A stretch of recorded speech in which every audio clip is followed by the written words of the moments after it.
नमस्कार दोस्तों आज हम जिस समस्या के बारे में यहाँ आपस में बैठ के विचार विमर्श करेंगे वो समस्या इस भारतवर्ष में बहुत कॉमन हो गई है। उस परेशानी को, उस बीमारी को कहते हैं डेंगू बुखार। डेंगू बुखार को बहुत सारे लोग अभी भी इतनी जानकारी होने के पश्चात भी थोड़ा हल्के में लेते हैं। तो आइए जानते हैं कि क्या ये बुखार वाकई में इतना ही हल्के में लेने वाला है जितना कि लोग समझ बैठे हैं। पहले तो थोड़ा सा ये जानना जरूरी है कि डेंगू आखिर होता क्या है, कैसे फैलता है, क्या इसके लक्षण होते हैं, क्या कॉम्प्लिकेशन होते हैं। देखिए, जानकारी होना बहुत जरूरी चीज है। ये बिल्कुल साबित हो चुका है, ये वर्ल्ड हेल्थ ऑर्गेनाइजेशन ने भी साबित कर दिया है कि अगर बीमारियों के बारे में हमको अवेयरनेस यानी इंफॉर्मेशन, जानकारी अगर रहती है तो हम अक्सर उन बीमारियों से बच सकते हैं और इससे न सिर्फ आपका पर्सनल भला होता बल्कि कम्युनिटी का भी भला होता है। तो आइए बिना देर किए डेंगू के बारे में जानते हैं और समझते हैं। देखिए, डेंगू बुखार या इसे डेंगी बुखार भी कहते हैं, ये एडिस एजिप्शियाई नामक मच्छर की मादा प्रजाति के काटने से होता है। डेंगू वायरस की 4 प्रजातियां होती हैं, 4 स्ट्रेन्स होते हैं इसके। और इन मच्छरों की लार से जब ये हमको काटते हैं तो इनकी लार में कुछ वायरसेस मौजूद होते हैं जिनको डेंगू वायरस कहते हैं, और ये लार से हमारे खून में प्रवेश कर जाते हैं और उसके पश्चात ये हमको बीमार कर देते हैं। एक रफ एस्टीमेट के अनुसार, WHO के रफ एस्टीमेट के अनुसार, हर वर्ष करीब 40 करोड़ लोग, 400 मिलियन लोग डेंगू से ग्रसित हो जाते हैं। हालांकि मृत्युदर इसमें यूं अमूमन कम है, लेकिन यदि डेंगू गंभीर किस्म का हो गया, कॉम्प्लिकेशन हो गए, तो डेथ रेट 2 से 5% तक हो सकती है। देखिए, इन बीमारी में लक्षणों का एक लंबा चौड़ा स्पेक्ट्रम होता है।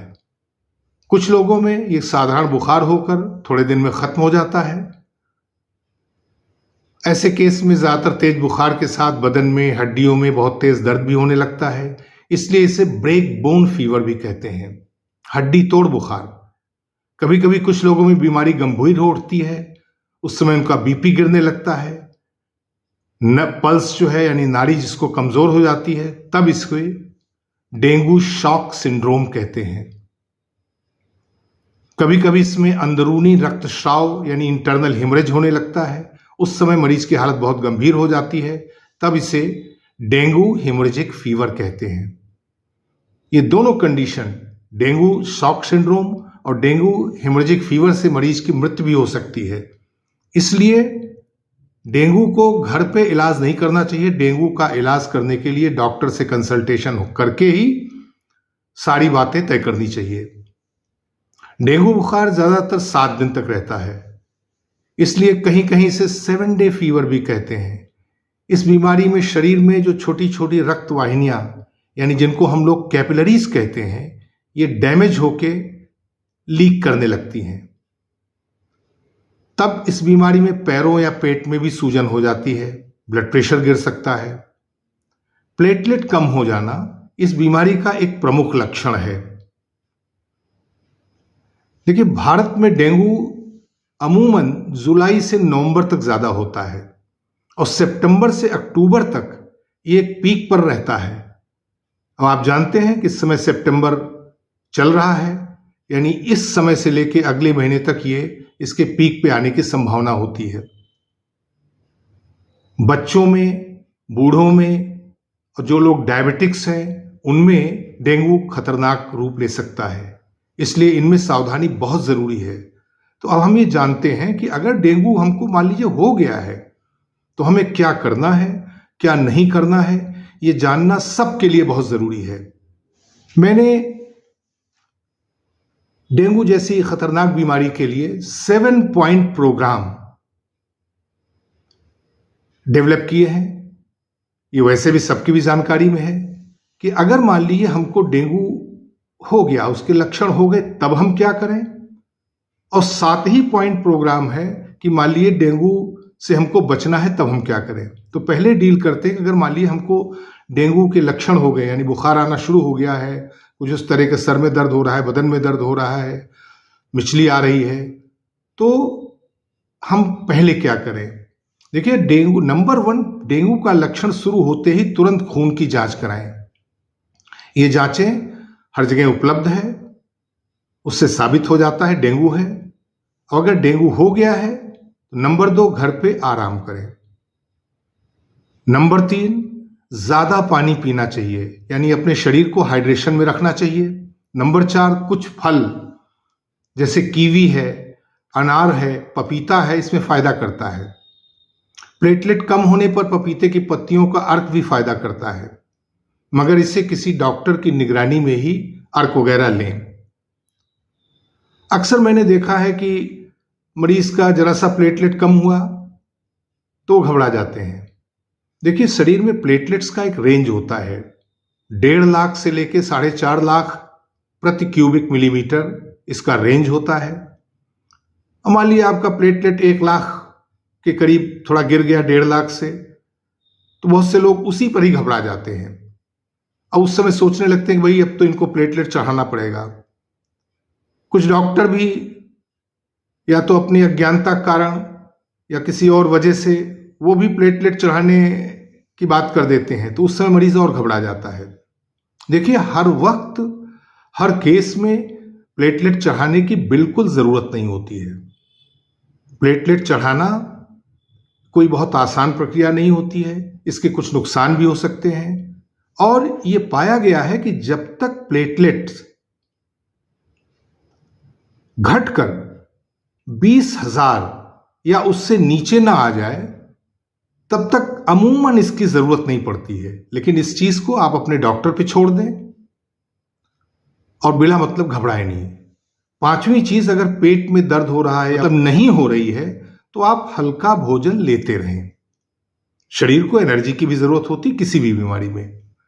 6ठी चीज, बच्चों और वृद्ध लोगों को या डायबिटिक्स को अगर आपके डॉक्टर ये कहते हैं कि साहब इनको आप भर्ती करा दीजिए, ये अगर इस सलाह भी देते हैं, तो आप बिना किसी आनाकानी के, बिना ये सोचे कि भाई हमें कोई परेशानी होगी, हमें दौड़ना पड़ेगा अस्पताल में, ये सब आनाकानी बिल्कुल न करें। क्योंकि इन ग्रुप में, बच्चों में, बूढ़ों में और डायबिटिक्स में, इसमें कॉम्प्लिकेशन डेंगू में बहुत होते हैं। इनको आप फौरन भर्ती करा दें। वहां पे हर चीज की व्यवस्था रहती है, पूरी देखभाल होती रहती, मरीज के ऊपर नजर रहती है। और अगर मान लीजिए कोई भी कॉम्प्लिकेशन होने लगा तो फौरन डिटेक्ट हो जाता है और इलाज चालू हो जाता है। 7वीं बात, अपनी मर्जी से कोई दवाई न खाइए। इस बीमारी में कुछ दवाइयां बहुत नुकसानदेह होती हैं, जैसे एस्प्रिन है, आइबुप्रोफेन है, डाइक्लोफिनेक है। ये सब बड़ी कॉमन दर्द निवारक दवाइयां हैं, बाजार में बहुत उपलब्ध रहती हैं। और ये दवाइयां, इनको हम लोग NSAIDs भी कहते हैं, ये दवाइयां डेंगू में बहुत नुकसान कर सकती हैं। हाँ, अगर फीवर ज़्यादा हो गया है, बुखार ज़्यादा हो गया, तो ज़्यादा आप पैरासीटामोल ले सकते हैं। एक बात जान लीजिए कि डेंगू एक वायरस के वजह से होता है और इसलिए इस पर किसी एंटीबायोटिक का और एंटीवायरल ड्रग्स का भी अमूमन असर नहीं होता है। तो ये तो रही उस ग्रुप की बात जिसमें डेंगू के कुछ लक्षण हो गए हैं। देखिए, बचाव सबसे जरूरी है।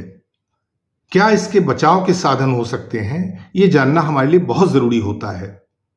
Prevention is always better than cure. चूंकि डेंगू मच्छरों के काटने से ही होता है, इसलिए आपको मच्छरों से न सिर्फ बचना है बल्कि उन्हें पैदा होने से, बढ़ने से भी रोकना है। इससे न सिर्फ डेंगू से बचाव होगा बल्कि अन्य मच्छर जनित रोग जैसे मलेरिया है, फाइलेरिया है, चिकनगुनिया, इससे भी आप बच सकेंगे। तो हम क्या करें? नंबर 1, सायंकाल पूरी आस्तीन की कमीज या फुल पैंट पहने। महिलाएं साड़ी पहने ताकि शरीर का ज्यादातर हिस्सा ढका रहे, मच्छर जल्दी काट न सके। नंबर 2, मच्छर से बचने हेतु मस्किटो नेट्स, मच्छर की क्रीम भी आती है, कमरे में कॉइल्स लगा सकते हैं, वेपोराइजर्स आते हैं, उनका इस्तेमाल करिए। और मच्छरों को मारने का स्प्रे का भी प्रयोग जो है घरों में कर सकते हैं। नंबर 3, अपने घर के आसपास नियमित सफाई रखें, पानी इकट्ठा न होने दें, मच्छर के लार्वा उसी में पनपने हैं। नंबर 4, अपने इलाके के स्वास्थ्य अधिकारियों से मिलकर अपने गांव मोहल्ले में एंटी मस्किटो फॉगिंग करवाएं। जागरूक नागरिक खुद भी इनिशिएटिव लेता है। नंबर 5, जिन इलाकों में डेंगू फैला हो वहां पर जाने से आप बचें। नंबर 6, घर के अंदर भी नियमित सफाई रखें। बीच बीच में इंसेक्टिसाइडल स्प्रे कर दें ताकि मच्छरों का जो घनत्व है आपके घर के अंदर वो कम हो जाए। और ये स्प्रे खासकर अंधेरे कोनों में, ये जहां पे मच्छर ज्यादा छिपे रहते हैं खासकर दिन के वक्त, वहां जरूर करें। अपने घर की जो खिड़कियां हैं उसमें महीन जाली लगवा दें ताकि बाहर से मच्छरों का प्रवेश कम से कम हो जाए। 7वां, अगर बुखार शुरू हुआ तो जैसा मैंने पहले बताया, बिना देर किए पास के डॉक्टर या चिकित्सालय में जाकर सलाह लें और जांचें करा लें, इलाज कराएं। देखिए, ये सब चीजें आसान हैं। ये बातें यदि आप याद रखेंगे तो आप डेंगू जैसी मच्छर से फैलने वाली कई अन्य बीमारियों से भी बचे रहेंगे। याद रखें, बचाव ही सर्वश्रेष्ठ होता है। आप स्वस्थ रहें, खुश रहें, यही मेरी कामना है। Thank you so very much.